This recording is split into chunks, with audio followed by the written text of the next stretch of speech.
నల్గొండ ప్రజలు దీవించి ఆశీర్వదిస్తే బీఆర్ఎస్ పార్టీ గవర్నమెంట్ వచ్చింది.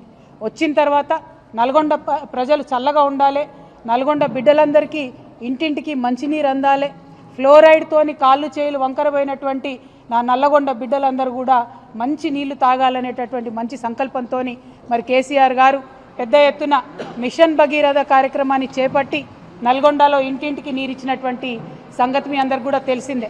అయితే ఈరోజు మనం గమనించుకోవాల్సింది ఏంటంటే, చాలా గర్వపడాల్సిన విషయం ఏంటంటే, పార్లమెంటు సాక్షిగా నల్గొండలో జీరో ఫ్లోరోసిస్కి తీసుకొచ్చినటువంటి ఘనత బీఆర్ఎస్ది అని చెప్పి పార్లమెంట్ సాక్షిగా చెప్పడం జరిగింది.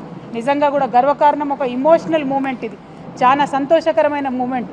ఎందుకంటే 60 ఏండ్లు గోసపడ్డం, ఆనాటి ప్రధానమంత్రి మన్మోహన్ సింగ్ గారి టేబుల్ మీద తీసుకుపోయి నల్గొండ ఫ్లోరైడ్ బాధితుడైనటువంటి పిల్లగాన్ని పండబెట్టి ఇది సార్ మా దుస్థితి అని చెప్పుకొని గొల్లున ఏడిస్తే ఏనాడు కూడా కాంగ్రెస్ వాళ్ళు కరుణించి ఒక వాటర్ ప్లాంట్ పెట్టినటువంటి పాపాన పోలేదు.